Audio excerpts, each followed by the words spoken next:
It seems like everywhere you turn these days, it's all about electric vehicles and, storing energy from wind and solar. Yeah. And that really brings one element to mind, right? Lithium. Yeah, absolutely. Lithium is having a moment. So we've pulled together a lot of really interesting stuff for this deep dive. Um, a bunch of research papers and reports about lithium, you know? And not just the technical stuff, right? Right, Got the exactly. science and the chemistry, but we've also got some social science research too, which I think will be really interesting. Yeah, for sure. I'm really curious to get into that. So we're going to cover the whole gamut, like how we find lithium, how it's The extracted. different ways to extract it, Yeah. because it's not just one method. Right. It's way more complicated than that. And of course, all the big challenges that come with it. Exactly. So this deep dive is all about lithium, where we find it, how we get it out, and, what it all means for, the future of energy and technology and all that. Yeah, all the implications, basically. Right. Let's jump in. So first things first, where do we actually find lithium on this planet? Well, the main sources right now are what we call lithium-rich brines. Brines. Yeah, think of it like super salty groundwater. Okay. And then there's certain types of rocks that have a lot of lithium in them called pegmatites. Pegmatites, got it. And one of the biggest places on Earth for these lithium brines is the Lithium Triangle. Oh, yeah, I've heard of that. Yeah, it's down in South America, and it covers parts of Chile, Argentina, and Bolivia, Wow, a whole triangle of lithium. basically. Yeah.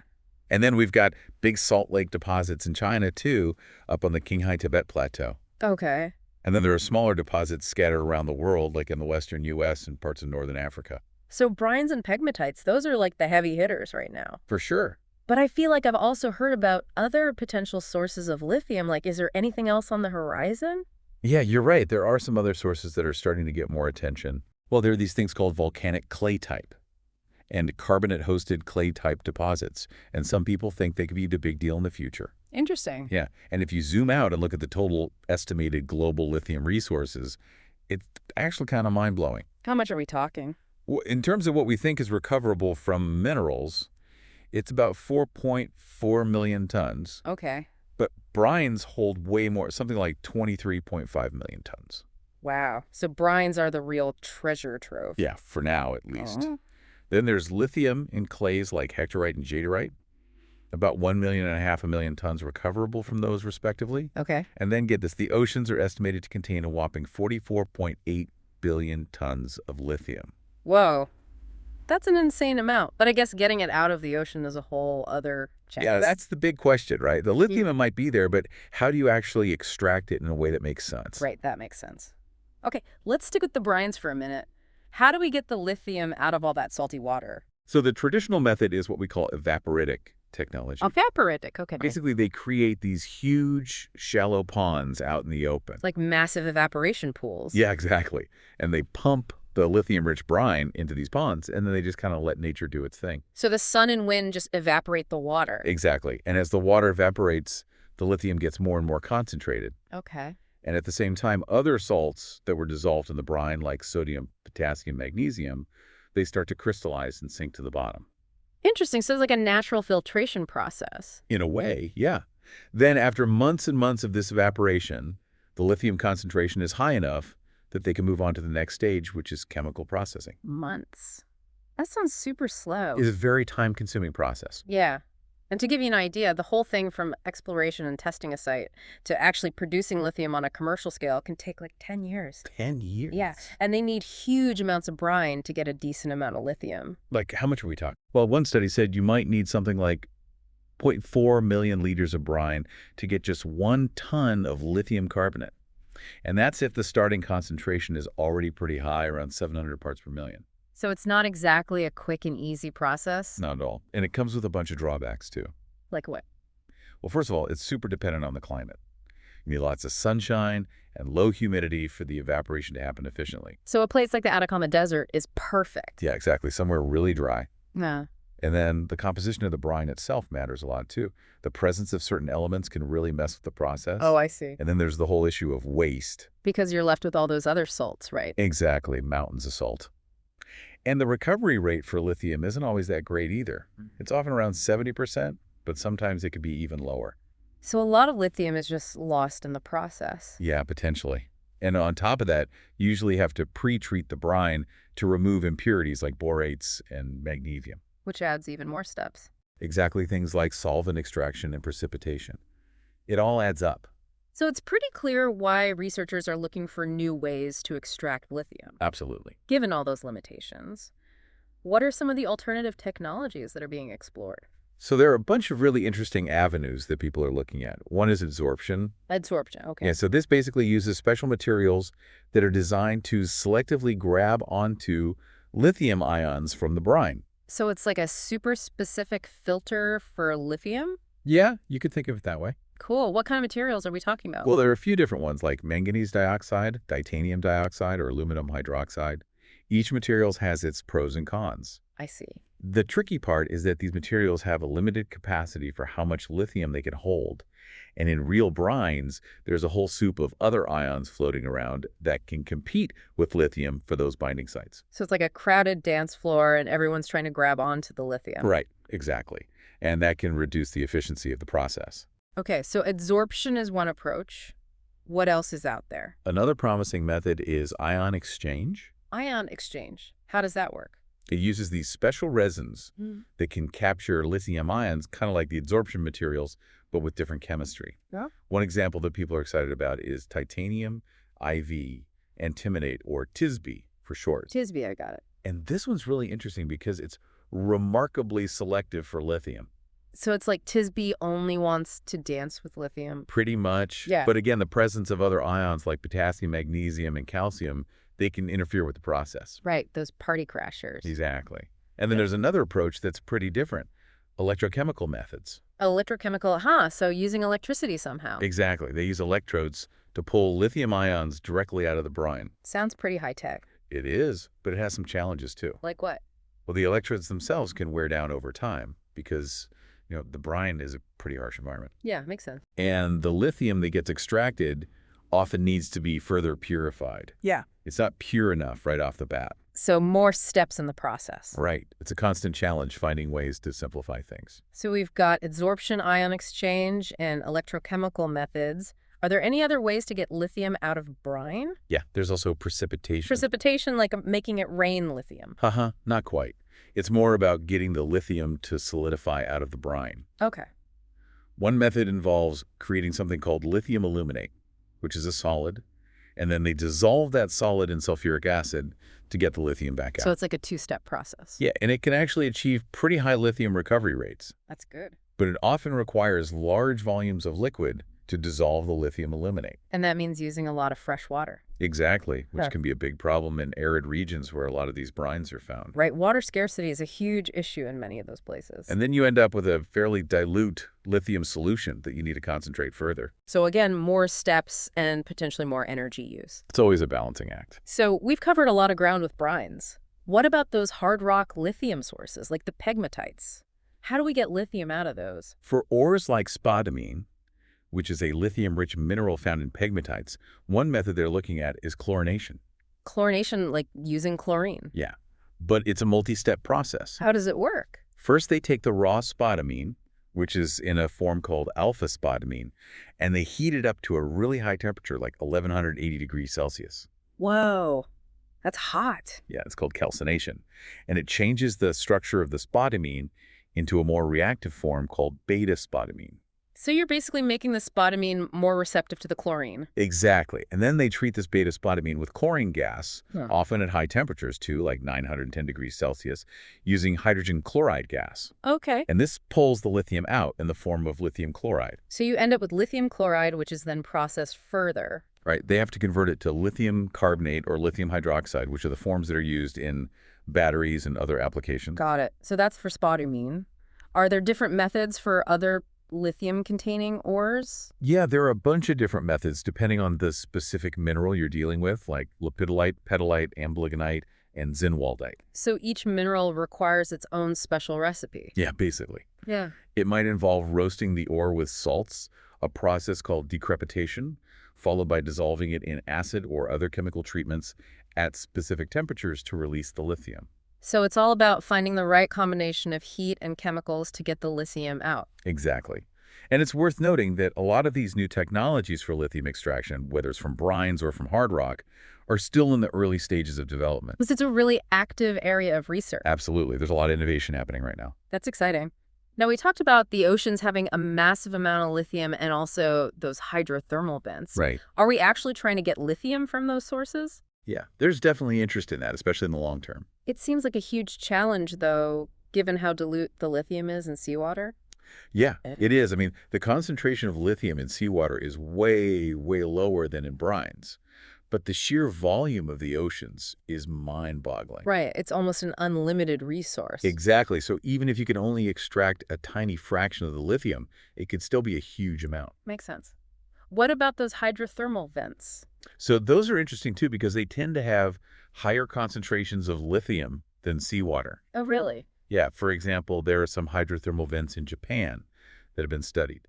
One called Hachobaru has around 12.2 milligrams of lithium per liter, and another called Onikube has about 1.8 milligrams per liter. Okay, so still pretty low, but better than seawater. Right, and there are different types of ion exchange materials that have shown promise in selectively capturing lithium even from these dilute solutions. Like that TISB we talked about earlier. Yeah, exactly. It's all about finding materials that are really good at grabbing onto lithium, even when there's not much of it around. So it's like finding a needle in a haystack. In a way, yeah. Yeah. But the potential payoff is huge if we can figure it out. Definitely. Now, you also mentioned something about lithium being enriched in black shale. Oh yeah, that's a really cool area of research. I'd never heard of that before.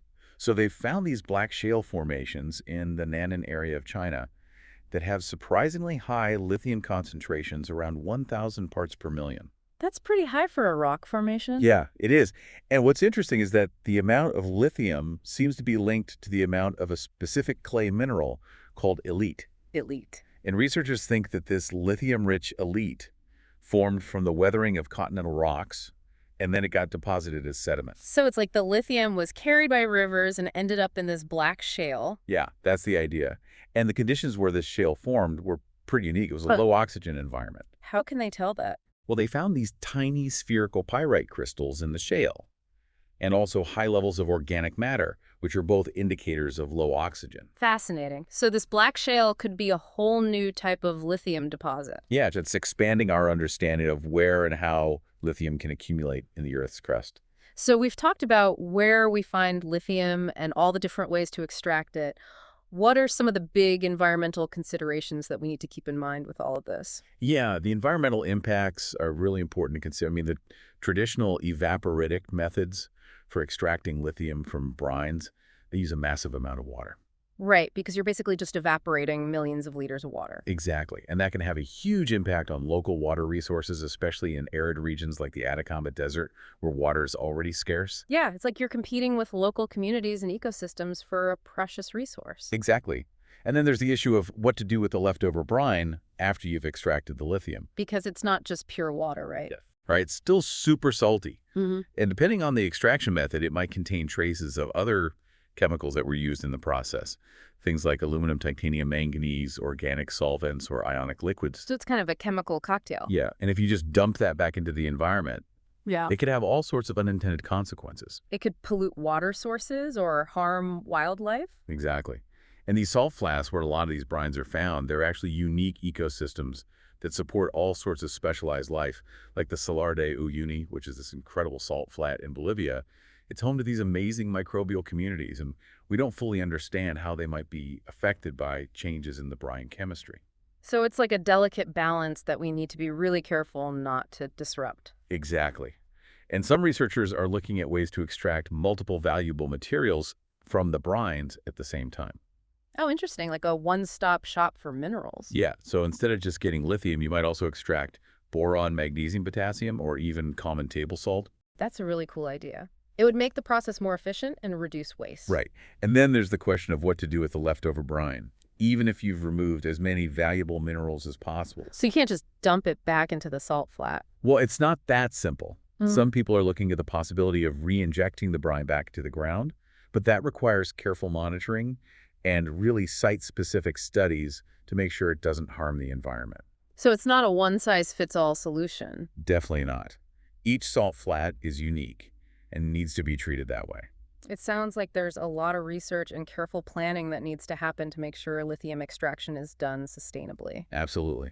It's a complex issue with a lot of moving parts. Shifting gears a bit, what are some of the economic and geopolitical factors that come into play with lithium extraction? Yeah, so on the economic side, the cost of producing lithium from hard rock sources like spodumene is currently higher than extracting it from brines. Okay, so brines are still cheaper. Yeah, but that could change as technology develops.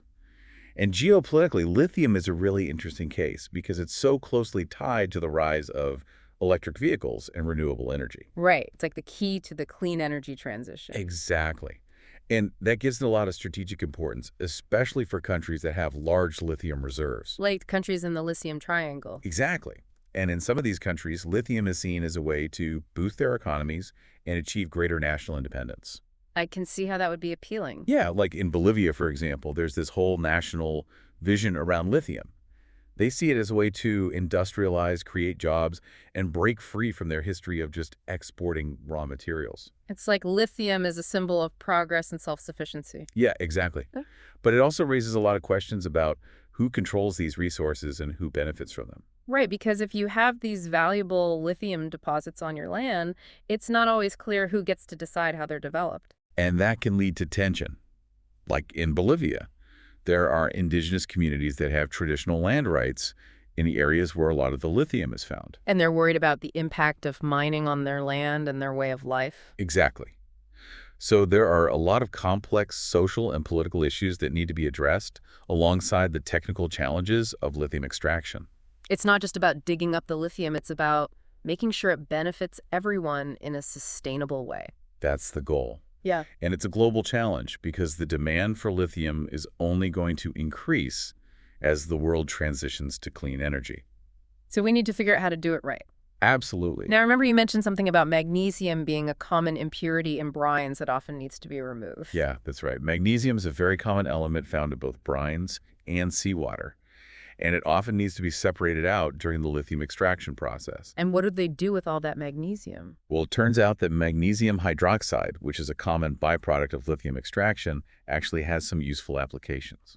Oh, really? Like what? For example, it's used as a flame retardant in plastics. Oh, that's interesting. So even the impurities can have value. Exactly. And there's a lot of research going on into the properties and applications of magnesium hydroxide. Like what kind of research? Well, they're looking at how to control the size and shape of magnesium hydroxide nanoparticles, which can affect their performance in different applications. So it's like tailoring the magnesium hydroxide for specific uses. Exactly. And they're also exploring other potential uses for it, like in environmental remediation Yeah. and even in medicine. So it's a versatile material. Yeah, it's pretty amazing what you can do with something that starts out as an impurity.